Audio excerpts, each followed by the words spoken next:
Check, please. Everybody, welcome back to Everything Money. We welcome you in again. We are talking today about Peloton. Mo, you've mentioned this in many videos for the past year.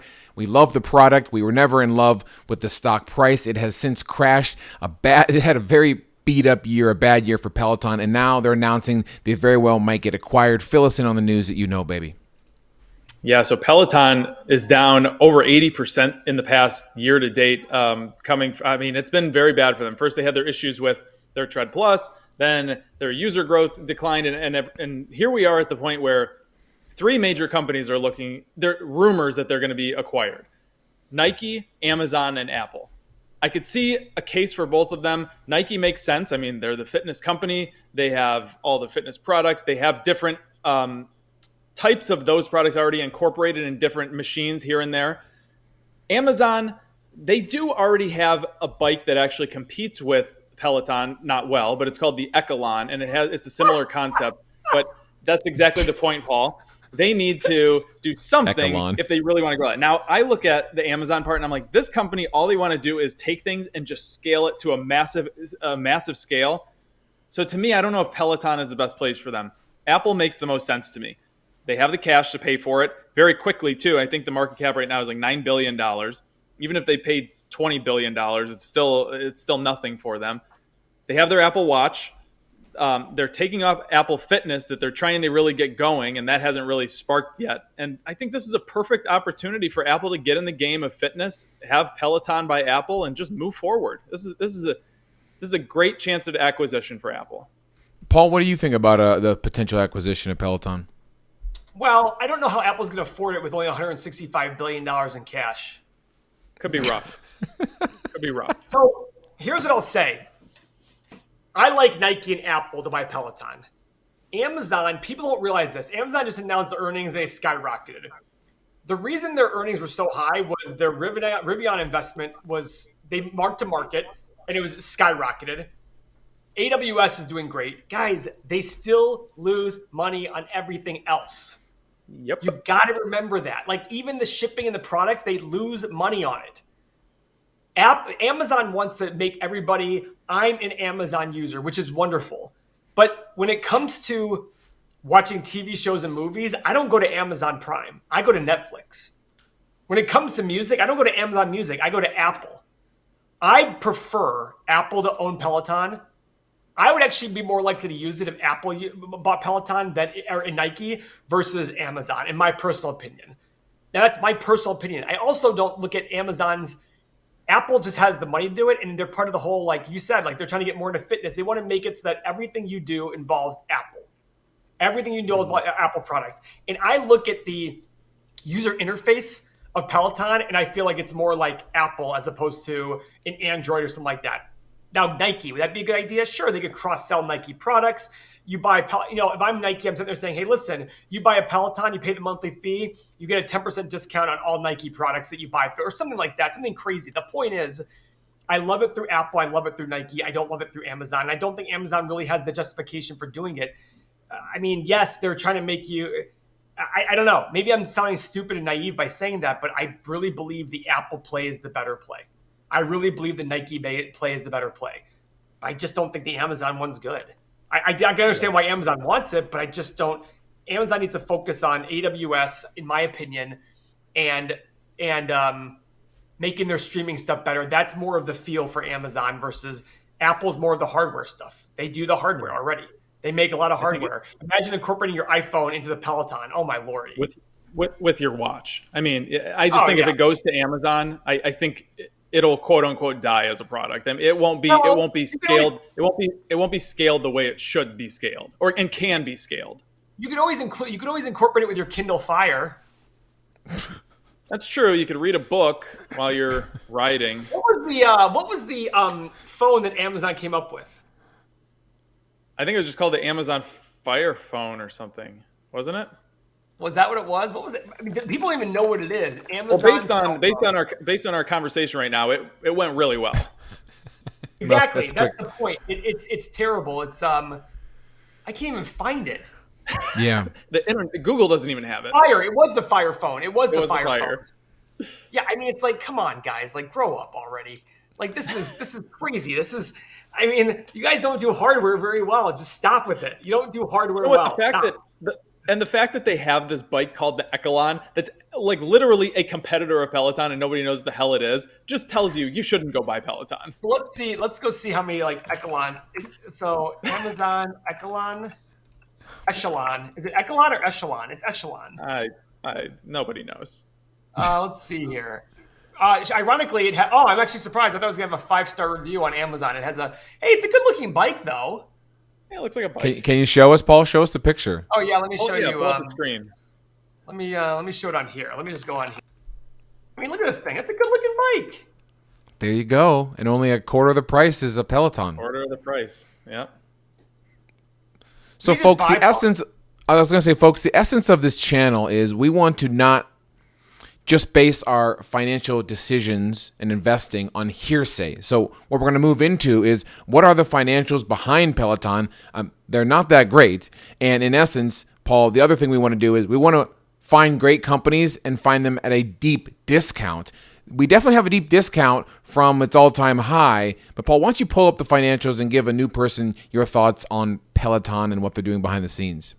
All right, so let's go to our Everything Money software. Go.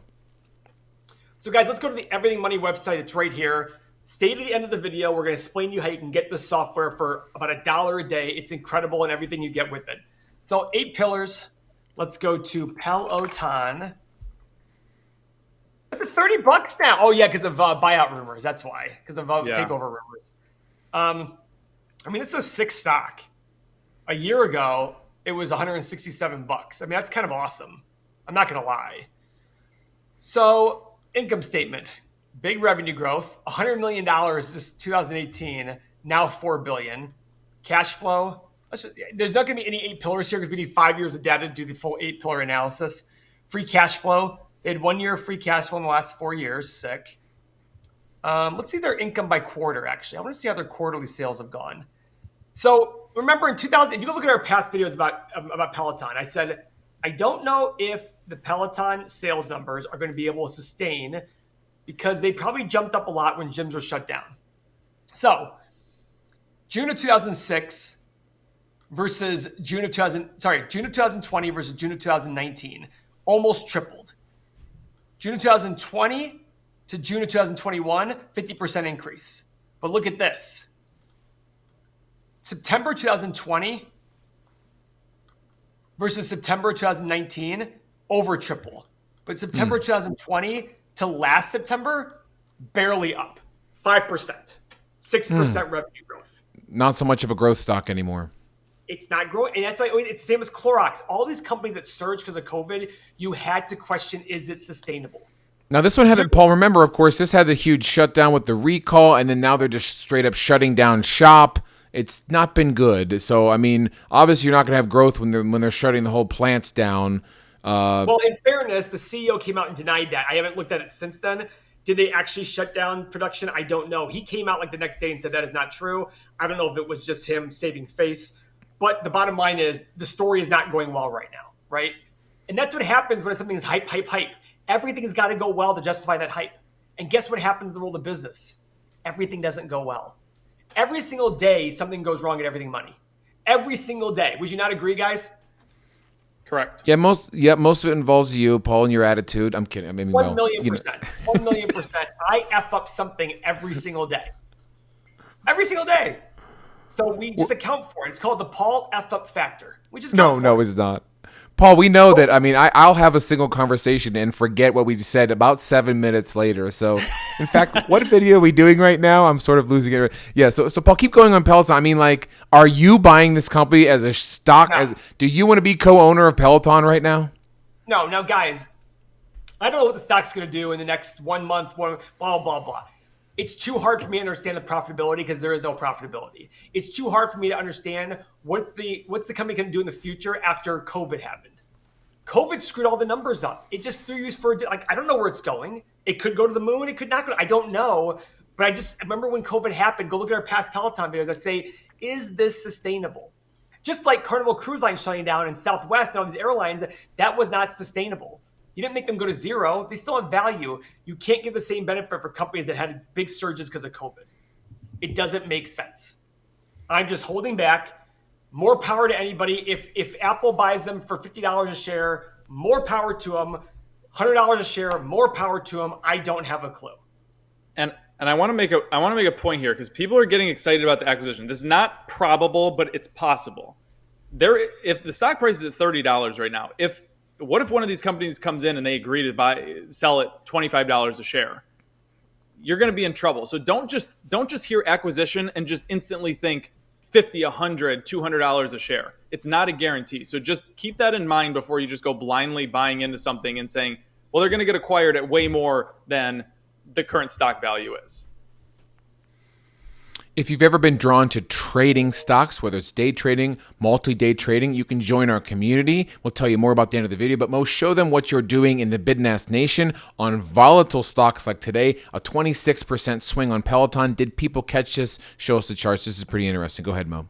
So guys, this is the long-term chart on Peloton. You can tell that even if we just zoom out from these highs, it has been a rocky road going forward for Peloton. So right now, if I was you, I wouldn't even look at this from a long-term perspective. They have earnings coming up on the 8th of February. So let's see what happens with that. It's very possible that they jump up here. It's very possible that they jump way down here. So if I was you, let earnings pass and then come over here from a swing trading perspective and go from it this way. Let's say this jumps up here to $50 a share on Tuesday. Trade it between the 100 and 200-day moving average. Let's say this falls way down here in the $20 range. Just swing trade it back and forth down there and just follow your daily stochastic. The other thing that you can do is take advantage of these crazy jumps that are happening. And if you can day trade it, if you get some volatility during the day like you have this afternoon, here's a good example. You're over 80%. You've had increasing volume. You had a buy signal right here, engulfing candlestick, and you could have made a couple dollars here. And you have since exited your position. But take advantage of these volatile days and use it to day trade. But in my opinion, I would swing trade it. That's the safest way to go right now when you have craziness that happens around a stock. Earnings, usership, hurting babies, Don't forget the pets. Yeah, and the pets, Paul. If you're drawn to looking at the financials of companies, you can have our software. Paul, tell them how, baby. Guys, we created the software. We created everything you see here because our users wanted to be able to do their own analysis. You get everything here that already exists. One of the main things we have, stock analyzer tool, super popular. Most popular thing on our site, probably besides the chat, allows people to make their assumptions about the future and tell you exactly what to pay for this company based on those assumptions. Exclusive video content. We submit videos to our users every single day through our chat up here. Only videos that you can get through us and the software. You get everything coming here. All this, guys, for $1 per day. This is a no-brainer. $1 per day, less than a cup of coffee. If you can increase your returns by 1 or 2% a year or decrease your losses by 1 or 2% a year via a thorough process, this will pay for hundreds of thousands, if not millions of dollars towards your retirement. $1 per day. 2 ways to sign up, everythingmoney.com or Patreon. The benefit to everythingmoney.com is you don't pay sales tax yet because we're too small to charge sales tax, but still give save money right now while you can, $1 per day. No brainer, sign up. In the end, folks, the fee for our software goes up on a monthly basis, but if you can lock in your fee today, it will not go up. So our price increases for new users every month, much like Netflix, like Amazon Prime, like Apple Music. The fees are going to go up, but you can lock in your fee for the rest of the time today if you sign up. That's our take on Peloton. If you want to learn more about our 8-pillar process, the 8 metrics we use to analyze the stock, you can click the card above Mo's head right now and go to a more in-depth video about that. But obviously, we are avoiding Peloton. Paul, we like to find companies when they're in poor favor, but we have to have great fundamentals first. So, that's our take on Peloton. Fondle the thumbs up. We appreciate you guys supporting our channel, and we'll see you next video. Thanks so much.